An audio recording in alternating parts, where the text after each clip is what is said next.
Mas Yasir. Ini ada dua pertanyaan yang hampir sama, yaitu menanyakan soal perasaan. Apakah merasa bersalah, apakah merasa menyesal, begitu. Anda sebagai mantan hakim, apa alasannya hingga akhirnya majelis hakim menanyakan hal ini kepada kedua terdakwa di persidangan hari ini? Pandangan saya mengenai menyesal itu memang diatur di pasal 53 ayat 1 dan ayat 2. Yaitu menyesal ketika belum terjadinya perbuatan, yaitu hanya persiapan dan punya niat, kemudian menyesal karena sudah terjadi. Nah, saya akan mengatakan kalau 51 pasal 53 ayat 1 saja jelas dihukumnya sama. Kecuali penyesalan itu tidak terjadi dan timbul niat di hatinya, di ayat 2 itu memang dipotong sepertiga dari ancaman hukuman dan dijelaskan. Kalau ancaman hukumannya mati, maka dia dihukum seumur hidup. Kalau ancaman hukumnya seumur hidup atau tuntutannya dia dihukum 20 tahun. Itu jenjang yang dimuat. Artinya apa? Menyesal tidak mempengaruhi kalau sudah terjadinya peristiwa. Sama sekali tidak mempengaruhi ancaman hukuman.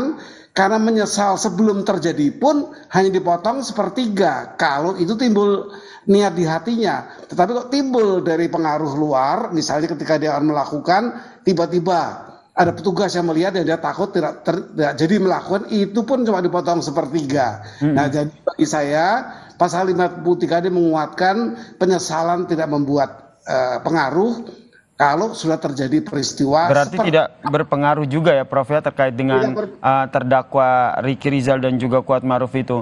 Kemudian tidak hanya mengungkapkan rasa penyesalan, tapi majelis hakim juga menanyakan apakah merasa bersalah atau tidak gitu. Apa yang sebenarnya ingin digali dari hakim? Kalau awam seperti saya, tentu hakim ingin mengetahui apakah mereka merasa bersalah atau tidak. Tapi selain itu, sebenarnya apa yang ingin digali lagi oleh hakim? Ketika dia menjawab bersalah, tentu hakim akan mendalami kesalahan itu. Kesalahan itu dia lakukan karena apa? Jadi kita akan menganalisis pasal 55 kalau itu. Di pasal 55 ayat 1 dan ayat 2 itu sangat berbeda. Secara gramatikal 55 didakwakan itu jelas diusut dulu perbuatannya. Kemudian siapa yang menyuruh. Nah, mungkin di sini kan juga ada yang menyuruh ketika kesepakatan, tadi sering disinggung sebagai meeting of mind, itu kan kesepakatan sebenarnya. Jadi itu dilakukan sebelumnya, maka bagi saya ya tidak ada pengurangan maupun apapun, tapi mereka mengatakan mereka tidak merasa bersalah. Nah, tinggal jaksa dengan posisinya sebagai beban pembuktiannya, jaksa harus membuktikan bahwa dia bersalah.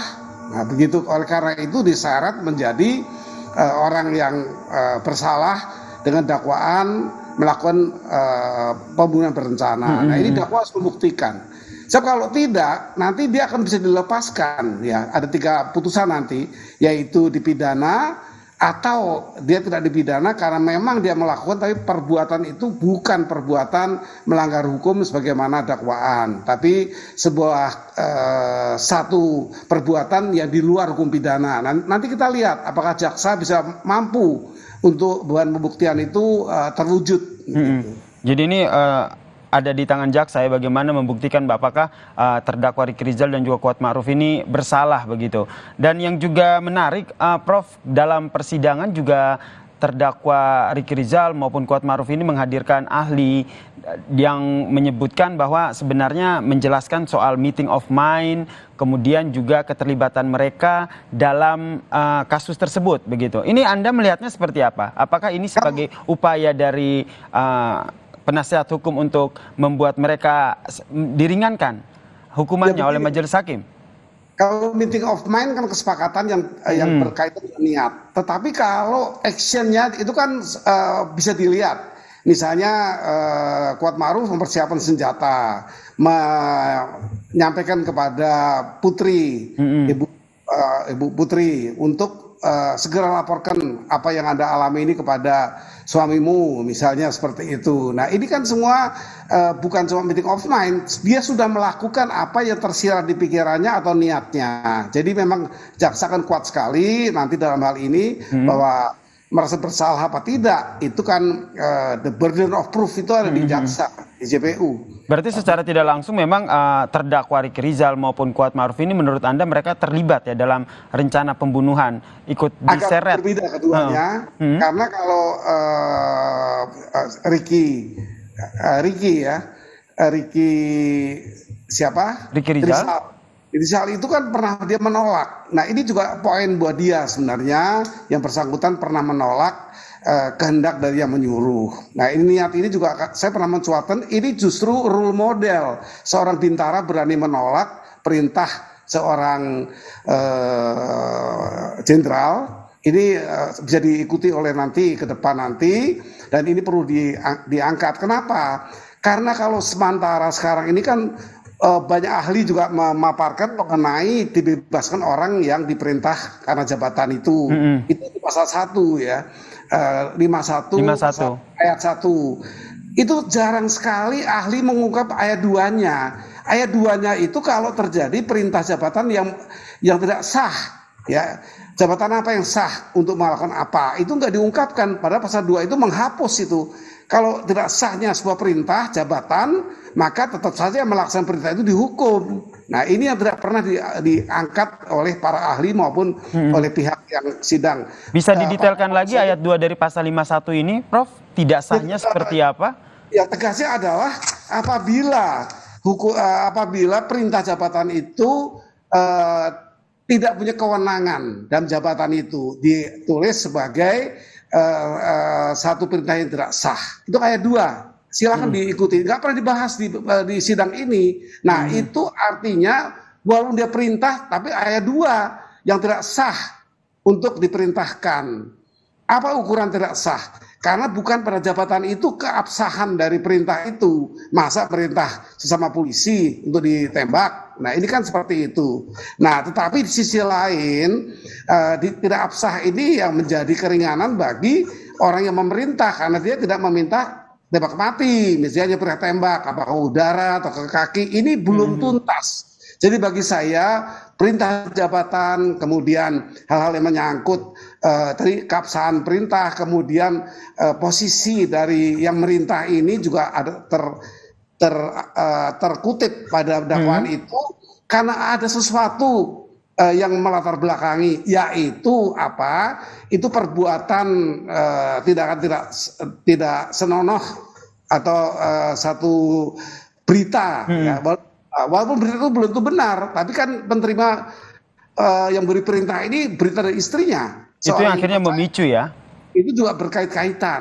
Jadi hakim tidak hanya terkait dengan pasal KUHP saja. Hakim harus lengkap. Kalau di PN memang begitu. Di PN yang sekarang ini yudek faksi memang yudek fakta. Tapi nanti ada yudek juris. Peradilan penerapan undang-undang yang tepat. Bagi saya pribadi ada 2 lainnya yang perlu diperhatikan kaitan dengan 340 ini, yaitu kriminologi. Ini membahas mengenai perbuatan. Kenapa si seorang ini mau melakukan perbuatan? Oh ini rupanya dipicu. Penyulutnya adalah berita bahwa istrinya dilecehkan, ada kekerasan seksual. Nah ini sudah terbukti apa tidak perbuatan itu tanggung jawab pemberita. Itu hanya dicek saja mana bunyinya di HP nomor berapa kapan.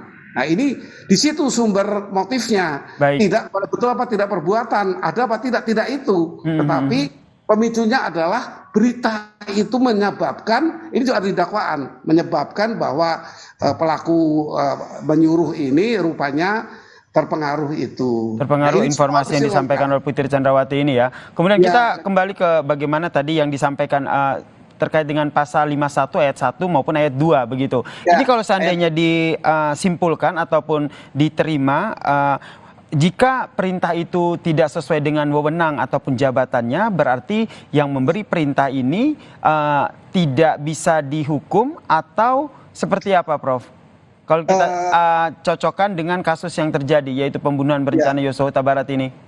Kalau dihukum tentu itu kaitan dengan keyakinan hakim bahwa dia menyuruh menimbulkan akibat. Tetapi kalau dia bisa membela diri bahwa ini bukan perintah untuk menembak mati, misalnya, itu kan satu polemik. Saya hanya suruh tembak, walaupun dia pakai bahasa hajar, tapi tentu publik dan semua pihak di pengadilan meyakini itu tembak. Tapi kan tembaknya belum tentu tembak perintahnya tegas. Tembak mati misalnya. Nah, ini perlu didalami sehingga ada keadilan bagi semua pihak. Bagi saya seperti itu. Baik. Apalagi tidak sahnya perintah itu lebih tegas lagi bahwa ayat 2 dari 51 itu perlu diperhatikan itu perintah yang jabatannya tidak sah. Baik, oke, Prof. Kemudian dari untuk terdakwa Ricky Rizal dan juga Kuat Ma'ruf ini, jika mereka merasa tidak bersalah dalam kasus ini, kemudian dari penjelasan yang mereka sampaikan, apakah ini juga nanti jadi pertimbangan hakim bahwa meskipun mereka terlihat terlibat begitu, tapi ketika mereka masih merasa bersalah, berarti memang ini jadi pertimbangan tersendiri oleh hakim?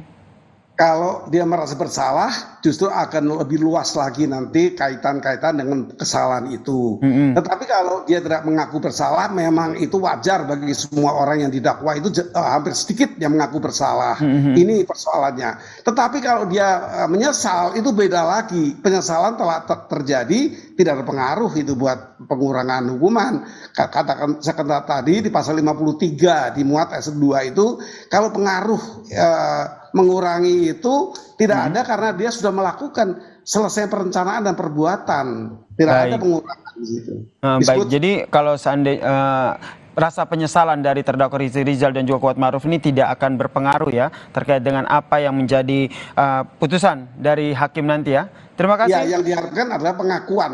Yang diharapkan oleh pengakuan, apakah mereka merasa bersalah atau tidak terkait dengan kasus pembunuhan berencana terhadap Brigadir Yosua Huta Barat ini. Terima kasih, Profesor Gayus. Ya, terima kasih. Terima kasih, Prof. Gayus telah bergabung bersama kami di Kompas Malam. Salam sehat, Prof. Ya, salam sehat, selamat malam.